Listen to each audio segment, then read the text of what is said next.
From elephants kicking down doors that nearly crush my cameramen to getting struck by lightning in the Everglades and everything in between, these are my top 5 moments on expeditions. Coming in at number 5. So here we were in Baja for Mystery of the Black Demon Shark, and we were using these badass razors. You guys know those razors. They're like the sand buggy car type things that go a gazillion miles an hour, and we're using these awesome ones to cruise along the Baja Peninsula to go to these remote fishing villages and meet with these Mexican fishermen. And it was super rad, and we were ripping it up.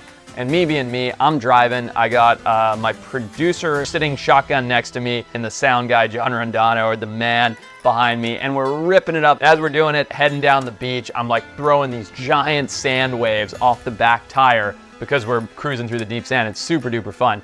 And as we're doing that, Johnny, my cameraman driving the other buggy, goes, "Dude, you got to do that for a shot and spray the sand over the camera." And I'm like, "Hell yeah, let's go."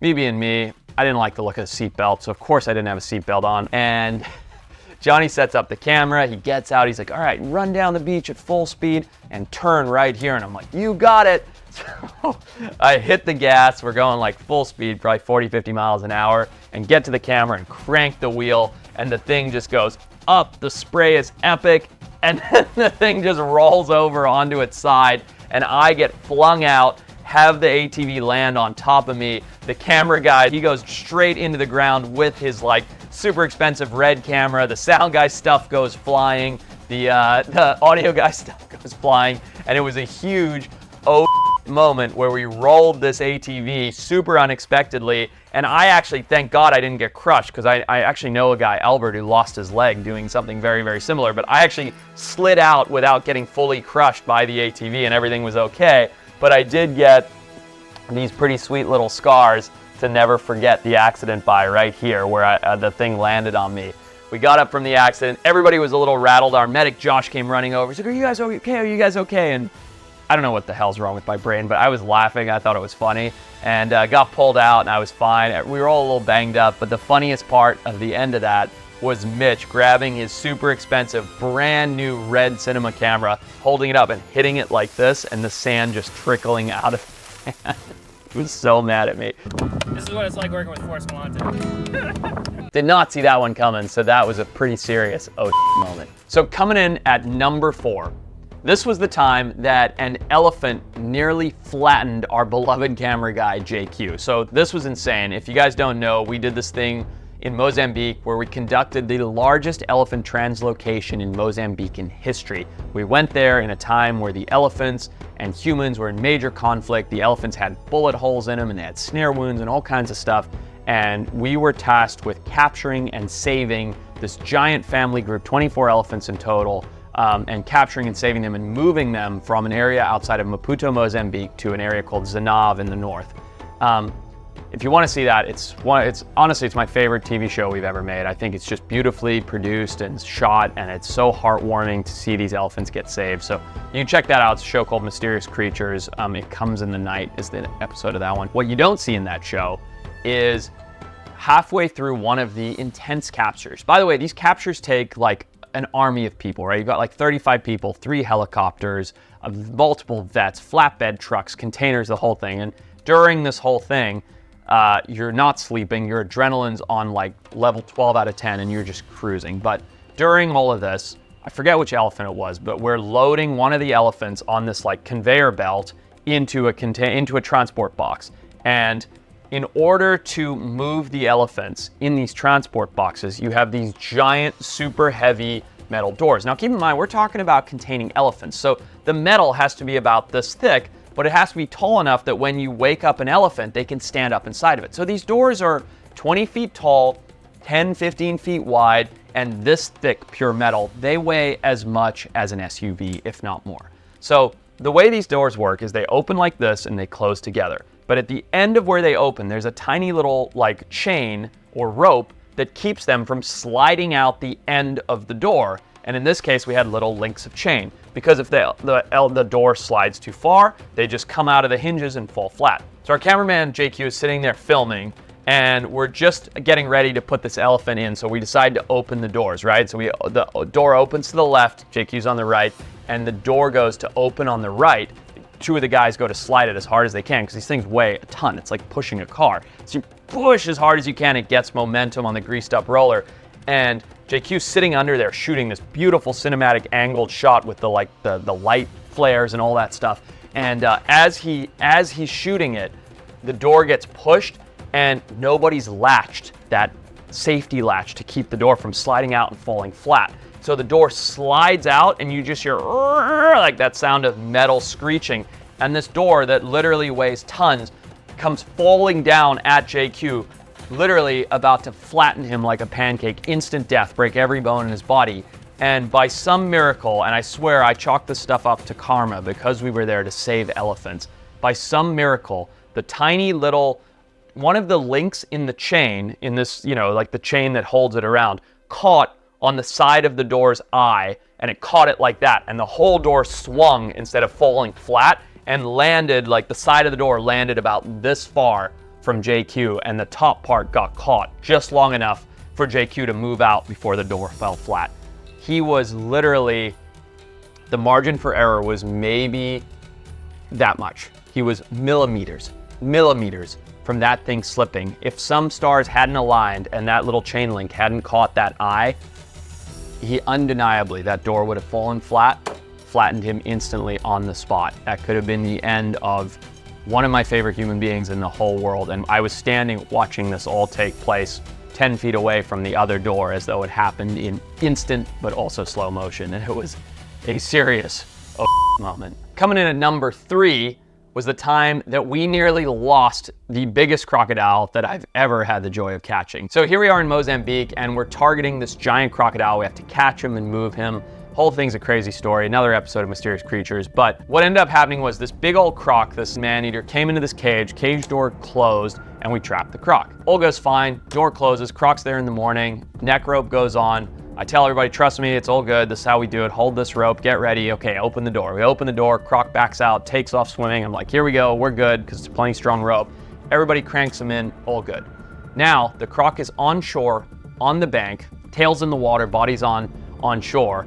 We have to take the rope off and tie him up, tie his eyes up, tie his jaws up, everything else. So I get his jaws tied up, and now we have to remove the rope to tie his legs up, right? That's like the process in which you do this. Now we're on the steep, super slippery, muddy bank. Now the croc's jaws are tied, meaning if he were to escape at this point, he's going to starve to death because he's got no way of eating. As we get the rope off, the croc comes back to life. And that's what reptiles do, by the way. They sit and chill, and you've probably seen this with lizards in your own backyard, and they wait, and then they bolt of energy, and the reason they do that is because they can't actually, most of them cannot breathe while running, so they bolt, and then they stop and recharge. Well, this croc had just recharged for a while, timing was terrible, and he exploded, and there's nothing you can do to hold a 19-foot croc, so he explodes, goes into death roll, and the rope slips off. All of a sudden, he lashes sideways and starts making his way, jaws taped, back into the water. So I start screaming. I'm like, help, help, help, help. Drop everything, help, help, help. So everybody, I think, except for JQ, drops everything they're doing and jumps in. And it was literally Mitch who I start screaming, hey, Mitch, put down the camera and help. So he like throws the camera in the mud, and we just managed to hold on to the croc as he's thrashing like crazy. Again, his jaws are taped. And finally, we managed to kind of subdue him and get him back up. But there was moments there where I wasn't scared for my life, but I was so scared for the crocodile's life, because had he escaped, he was a foot away from complete freedom. He was one big leg dig into the mud and a kick away from complete freedom, but it would have been freedom with his jaws tied, where he would have died of starvation, and we would have not only failed our mission, but literally killed this amazing animal. So I'm really glad that didn't happen. So that was a pretty big moment. Next up at number 2 was the time that we were filming a Garmin commercial in the Everglades and nearly got struck by lightning. And when I say nearly, it's pretty funny because we're standing there in this puddle of water and I'm talking about my InReach, which I've got on my backpack, and my watch, which I've got on my wrist.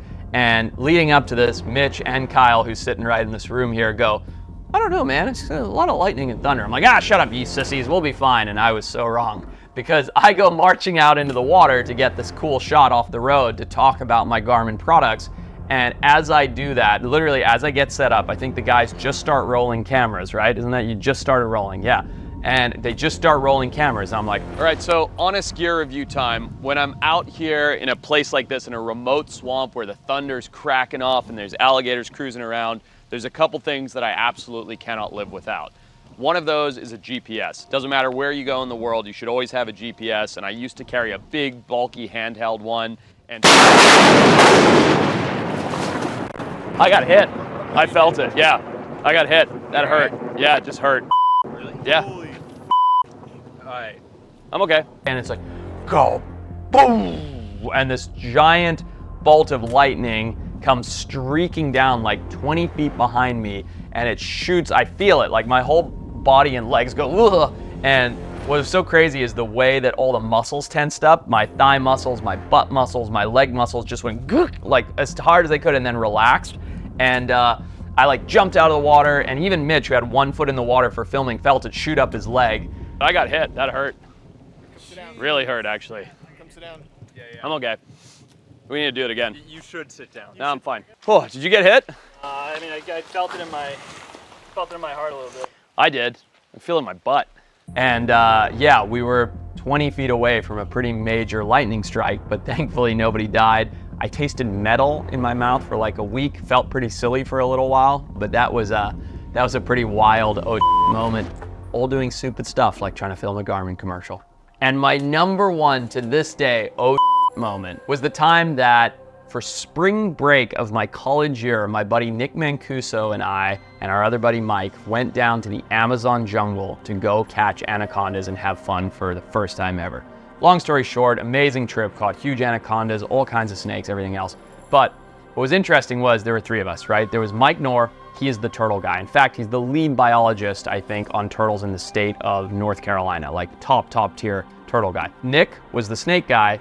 I like all these animals as well, of course, but I was the crocodilian guy. I'd grown up in Zimbabwe, I'd caught Nile crocs my whole life. I'd been to Australia, like I was the guy that knew the most about crocs. So we followed Nick and we caught Amazon tree boas and we caught anacondas and we caught fur-de-lance and all this amazing stuff, musaranas. And then we followed Mike and we found Podoc nemus and we looked for Matamata and it was insane. And then it was my turn. And I was like, I gotta show off, right? So we're at this beautiful place, this place called Sani River Lodge in Ecuador. Stunning place, I strongly recommend it. And they've got these old wooden dugout canoes. And I celebrated, I wasn't 19, I was 20. But the night before that was the night that I had to show off as to how to catch big crocodilians. So we take this old school dugout Amazonian wooden canoe, right? And I'm telling the guys, I'm like, here's how you do it. This was before the days of catch poles. Now you can kind of buy these catch poles. But I used to take a PVC tube, tie a slip knot noose, and the noose, the slip knot part of the noose would come over the PVC tube, making a big noose. Basically envision a dog catcher's pole. And I brought all this with me. I bought PVC while I was there. I made the whole thing. So I showed these guys because this is how I'd done it as a kid, catching crocs who were about this big. But in my stories to them, they were this big. So they thought I knew what I was doing. Anyway, we got in this dugout wooden canoe and I'm like, listen, I'll go in the front, I'll noose the black caiman so you guys can see how to catch caiman. Keep in mind, we're kids, right? We're 21 years old. We don't know what we're doing. I'd never do this today, just catch them to catch them. But when you're 20, that's what you do. Look at those kids online. That's all the yoink guys, that's all they do. Anyway, here I am. I'm going down. I'm trying to teach these guys how to catch a caiman. So I get my PVC rig. Mike Knorr's in the middle and Nick's in the back. And I'm like, all right, you guys row. I'll guide. I'll say go right, go left, and we'll get up on a caiman and we'll get the noose around him. We'll get the noose pulled tight, and then you row backwards and we get to the shore and we catch him. Similar to the crocodile story I told. So this all goes perfectly. We're cruising, we catch one, he's like this big, the guys are stoked. It's a smooth fronted caiman, first time they've seen one. I'm like, that was awesome, great warm up, let's catch a big one. So we're cruising around, spotting with the flashlights, and in the distance, on the far bank, there's an eyeball like this. It's like a glowing golf ball because caiman, like all crocodilians, have major eye shine at night. And I'm like, that's our guy. And they're like, okay, how do we do this? I'm like, bring the canoe up. So paddle, guys, paddle. So we're paddling up, and the bank's like here. The caiman's sitting right here beside the bank with the water here. And I'm like, bring the canoe right up, bring the canoe right up towards him and I'll get the noose around him. But what ended up happening was we brought the canoe up slowly like this. And as we got close, I realized this caiman was the size of our canoe. I mean, it was absolutely massive. And so we're getting closer and closer. And what I didn't realize as we're approaching, I thought he was maybe this way or this way. He was this way. We end up approaching like this. And what ends up happening is so crazy because we pinned this giant caiman between the bank and the deep water because it's so shallow with our canoe. Well, as we do that and we get close, I begin to reach out, like I begin to sit up and reach out with the noose.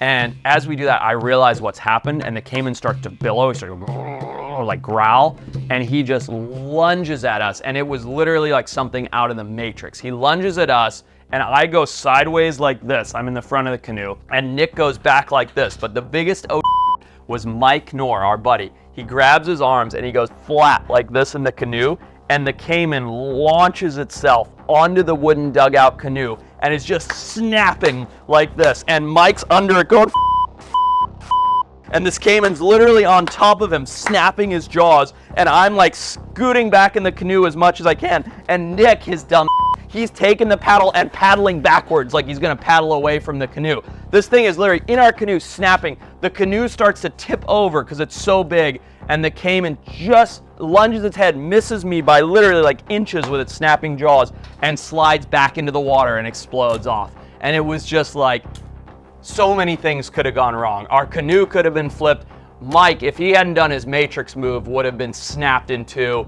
I was inches from it. Nick should have used the oar to flip the thing in. It was insane, and it was the biggest moment that I remember having, and it was 100% my fault, and it was also stupid. And I remember, me being me, the first thing I said once that finished, and everybody was like, like shell-shocked. I was like, well, that's not how you catch a caiman, boys. And they were so pissed at me. Mike literally punched me in the leg, but we went on to catch about 5 more caiman that night. So that was just a pretty scary moment. Anyway, let me know if you guys liked our top 5 moments. I have dozens more and tons more stories.